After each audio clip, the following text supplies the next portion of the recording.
माँ के कमरे से ज़ोर ज़ोर से चिल्लाने की आवाज़ सुनकर निशा ने किताबें टेबल पर किनारे पर खिसकाई और माँ के कमरे की ओर बढ़ गई। कमरे में जाकर देखा तो माँ कसकर अपने होंठ भींचे और आंखें बंद किए पलंग पर बैठी थी। आर्या हाथ में मग लिए उनसे कुल्ला कराने के लिए कह रही थी। निशा के पैरों की आहट पाकर माँ ने धीरे से अपनी आंखें खोली और फिर आंखें बंद करके ऐसे बैठ गई जैसे कुछ न देखा हो। निशा को देखते ही आर्या दुखी स्वर में बोली, देखो न दीदी, माँ जी कितना परेशान कर रही हैं। 1 घंटे से मग लिए खड़ी हूँ पर माँ जी अपना मुँह ही नहीं खोल रही हैं। मुझे दूसरे काम भी तो करने हैं। आप ही बताओ अब मैं क्या करूँ। माँ की मुख मुद्रा देखकर निशा को हंसी आ गई। उसने हंसकर, मेरी माँ, आप अपना काम करो, माँ को मैं संभाल लूँगी मैं। और यह कहते हुए निशा ने मग आर्या के हाथ से लेकर माँ के मुंह के सामने लगाकर माँ से कुल्ला करने के लिए कहा, पर माँ छोटे बच्चे के समान मुंह बंद किए ही बैठी रही। तब निशा ने उन्हें डांट कर कहा, माँ जल्दी करो, मुझे ऑफिस जाना है। निशा की बात सुनकर माँ परेशान निशा बार बार ने शैतान बच्चों की तरह धीरे से अपनी आंखें खोली और मुंह घुमाकर बैठ गई। घड़ी देख रही, आज उसके ऑफिस में उसकी एक ज़रूर मीटिंग थी, इसलिए उसका टाइम पर ऑफिस पहुंचना बहुत ज़रूरी था। पर माँ तो कुछ भी समझना ही नहीं चाहती थी। थक हार कर निशा ने उनके दोनों गाल प्यार से थपथपाकर जोर से कहा, माँ मेरे पास इतना समय नहीं है कि तुम्हारे नखरे उठाती रहूं। अब जल्दी से मुँह खोलो और कुल्ला करो। निशा की बात सुनकर इस बार जब माँ ने कुल्ला करने के लिए चुपचाप मुंह में पानी भरा तो निशा ने चैन की सांस ली।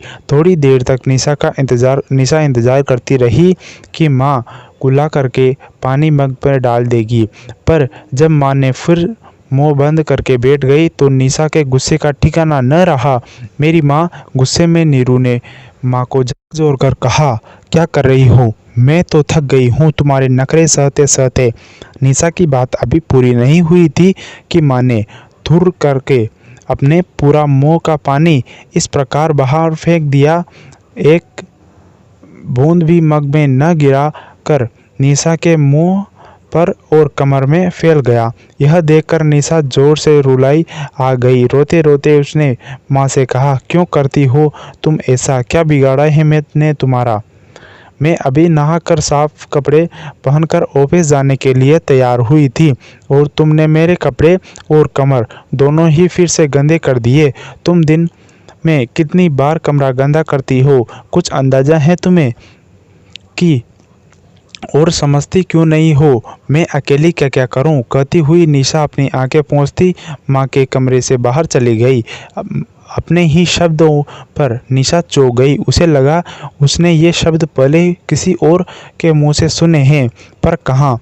ऑफिस पहुंचकर निशा और घर के बारे में ही सोचती रही। पिताजी की मृत्यु के बाद माँ ने अकेले ही चारों भाई बहनों को कितनी मुश्किल से पाला, यह निशा कभी नहीं भूल सकती।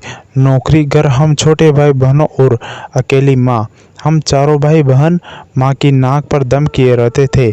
कभी कभी तो माँ रो भी पड़ती थी। कभी पिताजी को याद करके रोती रोती कहती थी कि कहाँ चले गए आप मुझे अकेला छोड़कर, मैं अकेली क्या क्या करूँ।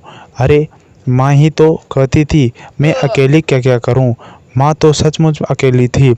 मेरे पास तो कामवाली, आर्या, कुक सब हैं, बड़ा सा घर है, रुपया पैसा और सब सुविधा मौजूद हैं, तब मैं चिड़चिड़ा जाती हूँ।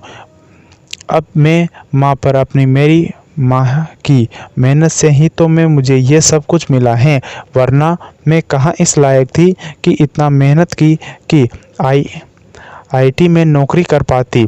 कितना समय लगा या मेरे लिए। अभी दिन ही कितने हुए हैं जब छोटी बहन सीतू ने मुझे ये कहा था कि माँ की वजह से तुम इस मुकाम पर पहुंची हो, वरना हम सब तो बस किसी तरह ही जी रहे थे। हम तो चाह कर भी माँ को कोई सुख नहीं दे सकते। वैसे तुमने माँ को कितना परेशान किया, तुम भूल नहीं होगी। अब माँ इसी जन्म में अपना हिसाब पूरा कर रही हैं। आज लगता है कि सच ही तो कहती है मेरी माँ। बहन, शाम को निशा माँ की ऐश की मिठाई लेकर घर आई। घर में कोहराम सचा भी आर बान बैठी रही और दम कमरे वीरू को देखते ही आर्या दौड़कर उसके पास आई और रोते रोते बोली, दीदी आप दूसरी आर्या रख लीजिए, मुझसे आपका काम नहीं हो पाएगा। क्या हुआ? निशा ने परेशान होकर पूछा। काम छोड़ने की बात क्यों कर रही हो? माँ पहले से ऐसी नहीं थी। तुम बरसों से हमारे यहाँ काम कर रही हो, अच्छी तरह से जानती हो कि माँ कुछ सालों से बच्चों जैसा व्यवहार करने लगी हैं। अब इस कठिन समय में अगर तुम चली जाओगी तो मैं क्या करूँगी? तुम्हारे सहारे ही तो मैं घर और ऑफिस दोनों संभाल पाती हूँ। अच्छा चलो, मैं तुम्हारे पैसे बढ़ा दूंगी, पर काम मत छोड़ना प्लीज़। मैं माँ को भी समझाऊंगी। अब बताओ क्या हुआ, इतनी परेशान क्यों हो? मैंने माँ जी से बार बार कहा कि कपड़े गंदे न करें, ज़रूरत पड़ने पर मुझे बताएं। सुबह मैंने उनसे बाथरूम चलने के लिए कहा तो उन्होंने मना कर दिया और 2 मिनट बाद ही बिस्तर गंदा कर दिया। मैंने उनकी सफाई के साथ ही साथ उनसे नहाने के लिए भी कहा तो बोली, पानी कमरे में ही ले आओ, मैं कमरे में ही नहाऊंगी। बहुत समझाने पर भी जब माँ जी नहीं मानी तो मैं पानी कमरे में ले आई। वैसे भी अकेले मेरे लिए माँ जी को उठाना मुश्किल था। मैंने सोचा था कि गीले कपड़े से पोंछ दूंगी, फिर खाना खिला दूंगी, पर माँ जी ने तो गुस्से में पैर से पानी की पूरी बाल्टी ही उल्टी कर दी और खाने की थाली उठाकर नीचे फेंक दी। मैं तो दिन भर कमरा साफ कर कर थक जाती हूँ। नीरू माँ के कमरे में पैर रखा तो उसका दिल घबरा गया। पूरे कमरे में पानी ही पानी भरा था। खाने की थाली एक ओर पड़ी थी और कटोरियाँ दूसरी तरफ।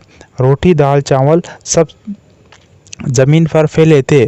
मुंह फुलाए बिस्तर पर बैठी थी। निशा ने माँ के पास जाकर पूछा, क्या हुआ माँ, क्या हुआ? आपने खाना क्यों नहीं खाया? इस तरह खाना नहीं खाओगी तो कमज़ोर पड़ जाओगी। मैं आर्या के हाथ का खाना नहीं खाऊंगी। आर्या गंदी है, उसने भगा दो। मुझसे कहती हैं कि मेरी शिकायत तुमसे करेगी, फिर तुम मुझे डांटोगी। तुम डांटोगी मुझे? माँ ने किसी छोटे बच्चे की तरह भोलेपन से पूछा तो निशा को हंसी आ गई। उसने माँ के गले में हाथ डालकर प्यार किया और कहा, मैं अपनी माँ को अपने हाथों से खाना खिलाऊंगी। बोलो क्या खाओगी? मिठाई दोगी? माँ ने आशंकित होकर कहा, मिठाई? पर मिठाई तो खाना खाने के बाद खाते हैं। पहले खाना खाओ फिर मिठाई खा लेना। नहीं, पहले मिठाई दो। नहीं, पहले खाना फिर मिठाई। निशा ने माँ की नकल उतार कर कहा तो माँ थाली बजाकर खूब हंसी और बोली, बुद्धू बना रही हो? खाना खा लूँगी तो मिठाई नहीं दोगी? पहले मिठाई लाओ। निशा ने मिठाई लाकर सामने रख दी तो माँ खुश होकर बोली, पहले एक पीस मिठाई फिर खाना। अच्छा ठीक है, लड्डू लोगी या रसगुल्ला? माँ ने कहा, खुश होकर कहा। निशा ने एक रसगुल्ला कटोरी में रख दिया उन्हें और उनके लिए थाली में खाना खिलाने लगी। तो 2 कोर खाने के बाद ही माँ फिर खाना खाने में आनाकानी करने लगी। पेट गर्म हो गया, अब और नहीं खाऊंगी। माँ ने मुंह बनाकर कहा, अच्छा एक कोरे मेरे लिए? माँ देखो, तुमने कल भी कुछ नहीं खाया, अभी दवाई भी खानी है। दवाइयाँ खाने से पहले खाना ज़रूरी है, वरना तबीयत बिगड़ जाती है। नहीं, मैं नहीं खा सकती, अब एक कोर भी नहीं। तुम तो दारोगा की तरह ही पीछे लग जाती हो। मुझे यह बिल्कुल अच्छा नहीं लगता। बनने चली अब। पेट में जगह नहीं तो क्या करूं? पेट बड़ा कर लूं? कहते हुए माँ ने पेट फुला दिया तो नीरू को हंसी आ गई। उसने हंसते हुए थाली की ओर हाथ बढ़ाया तो माँ ने समझा कि निशा फिर बंद करके लेट गई।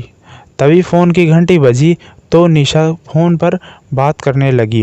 बात करते करते निशा ने देखा कि माँ ने धीरे से आंखें उसके खाने के लिए कहेंगी।